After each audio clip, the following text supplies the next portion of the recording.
Okay, so let's talk some Formula One USA style. It's the USA Grand Prix, and they're going to be in Texas.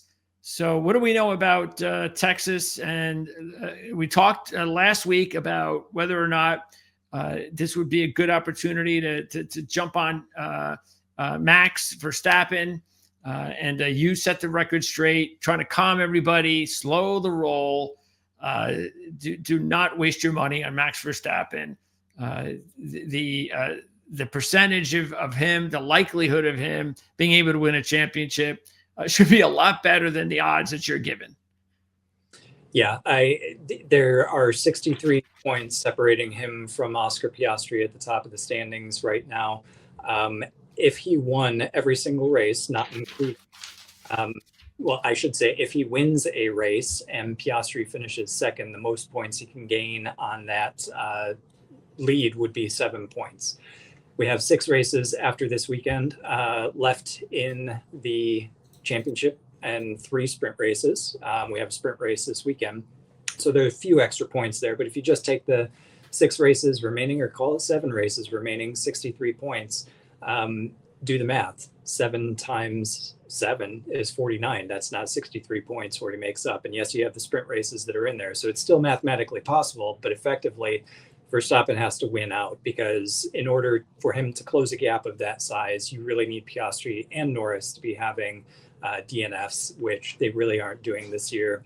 If one of them has a problem, the other one usually does fairly well, is able to pick up the slack. Both of them very rarely, if ever, go out of the race, and usually one of them is on the podium as well. So that limits the amount of points that Verstappen can take. So again, not worth the odds that they're trying to sell you here. It's still a 2-horse race between Piastri and Norris. What's the point differential at the top between 60. Norris and Piastri? Between Norris and Piastri, the differential is only 25 points. So that's a much closer battle, but they are so far ahead of third place Max Verstappen that Verstappen's really not in it. So then Verstappen's luck would have to deal with more of Piastri. Yes. Like he'd have to have what, 2 or 3 DNFs? At least 2. And at least 2. Verstappen's basically got to win every single race. Sure. Yeah, that's the easy part. Yeah. Exactly right. Yeah. But Piastri would have to a couple of DNFs, and Norris would need at least 1. Yep. Okay. To make it realistic, yes. I guess the only way this really gets fun is if this would have to happen like right away. Yes. Like Piastri and Norris would have to like both DNF this week and Verstappen win. And now we've got something. Then we could have a race to the finish, yeah. Okay. That make these last 6 races very interesting. So again, we do have 3 sprint races. There's a sprint race this weekend. Maximum points on that is 8. But if, again, Piastri finishes second in that, Max only makes up 1 point. So the maximum point differential on a 1-2 finish between Piastri and Verstappen, or with Verstappen in the lead, would be 8 points over an entire weekend. Okay, that's the championship. Let's talk about the race coming up. So what do we know about Texas? And let's see what we got here. What are you doing? What is this nonsense? Those are pre-made single game parlays if you want to take them. I actually looked through those earlier today, didn't see anything that really attracted me. You just keep scrolling down, you'll see the odds. But this will be the 13th Formula One race that we've had here at Circuit of the Americas.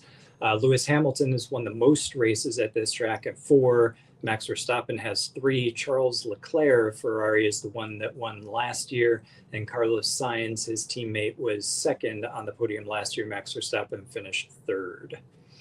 Okay, so is there any chance that a Russell Leclerc, who would you give the best chance, Russell, Leclerc, or Hamilton? I would give the best chance for a surprise winner to be Charles Leclerc. Russell, yes, he won last week at Singapore, but Mercedes from week to week, very inconsistent as to whether they're going to be fast or whether they're going to be hindered. And this is a very different track than Singapore. So since they were fast last time out at Singapore. George Russell, obviously, with the win. I'm going to say that we're going to get slow McLaren this week. However, given Ferrari's history at the track, which has actually been pretty good despite not having a win until last year with Charles Leclerc, they tend to do pretty well here. Lewis Hamilton, obviously, like I said, has the 4 wins, though that was with Mercedes, but they put both of their cars first and second on the podium in this race last year. So I think if anybody is going to disrupt the McLaren and Max Verstappen fight, it's going to end up being Charles Leclerc. Okay. And here are the 3 drivers. Now, this is where you do get a realistic chance where if you want to make some money, but I mean, the good way is now that Max has put himself in this position, you're not getting any minus driver action, especially with Lando Norris. Now, if you win a race, you can make a little money here, which is nice. What do you think? Is this a tough one to handicap, or do you have a pretty good idea of what's going to happen? I think I give Max Verstappen the edge because this is going to come down to qualifying. Typically speaking, only the last 2 races is this different. But typically speaking, you got to qualify in the front row to win at this track. Max won from 6th in 23, and then Leclerc won last year from 4th to the second row. Verstappen's been extremely strong in qualifying, especially recently. The new floor that they brought to the car, I think, has given him an edge, and he feels more comfortable throughout the race on the tires as well. So I think if Verstappen starts on the front row, he can really take it to Norris and Piastri. And he is such a great qualifier, and this is such a more well-rounded track in terms of what it demands out of the car. I think this is a place where Verstappen can have the edge. What I would recommend, though, is if you take Verstappen for the win here, you can see there's not a big difference at all between the top 3 choices. I would take Verstappen for the win, but I would hedge it with the constructor because Verstappen has stepped up. You're getting better odds on McLaren as winning car. They're still negative, but last I checked, they were a low negative number, which enables you to do a little bit of a hedge there if you go with them as the winning car. So pair those bets together. You got McLaren at -150. You've got Max at a +225. And I think that's probably the way to go if you want to hedge. Otherwise, I would just go with Max for the win. Okay. And what do we got? What's coming up next? Is this when they leave the United States again? They leave the United States, they go south to Mexico, and then even further south to Brazil, and then they come back up to the United States in winter for the desert race in the middle of the night at Las Vegas, where everybody wears their winter coats before they head out to the Middle East for Qatar and Abu Dhabi to finish out the season. Okay. Yeah, so that's that the traveling plans of F1, definitely a little weird, but it is what it is. Next week is actually going to be the first week of 2 straight weeks where we are going to be airing our show a little bit early live here on Proline TV, just half hour earlier. So we'll be on at 3:30 Eastern, and F1. So we know where they're going. So they're going back to back. They do go back to back. So we will talk about, we'll wrap up United States next week and we'll preview Mexico, and then we'll have a week off before they go to Brazil. Okay. And again, also to remind everybody that you'll have your F1 report from RotoWire.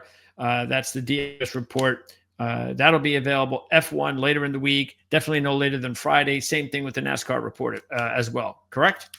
You got it. We'll have the link for you in the description of this video, rotowire.com. Excellent. So there you go. It is our auto racing coverage, NASCAR and F1 for this upcoming week. We are going to be back next week as usual for more NASCAR and F1 coverage. Don't forget, you can check out Kevin Rogers. His report will come out on Saturday, usually early in the morning or no later than around noontime on Saturday. And then I'll have my report just a few hours later after that, as we have, I think it's 3 o'clock-ish, something like that. Double check. Yeah, 3 o'clock. That should be the approximate time that I should be available to talk about a few things regarding qualifying and practice. We know it's not the biggest deal in the world, but we will have a report nonetheless, and talk about maybe some of those drivers who ended up qualifying a little bit better than they're used to, and maybe whether that'll help them and give them a better chance to win on Sunday. Well, we'll go over that on the show. So that's going to wrap it up. For CJ Radun, I'm Greg DePalma. Thanks for tuning in. Don't forget, like, subscribe, share, all that stuff. Real important to help us grow here as a channel and provide all of this information for you for free. And we'll see you next week.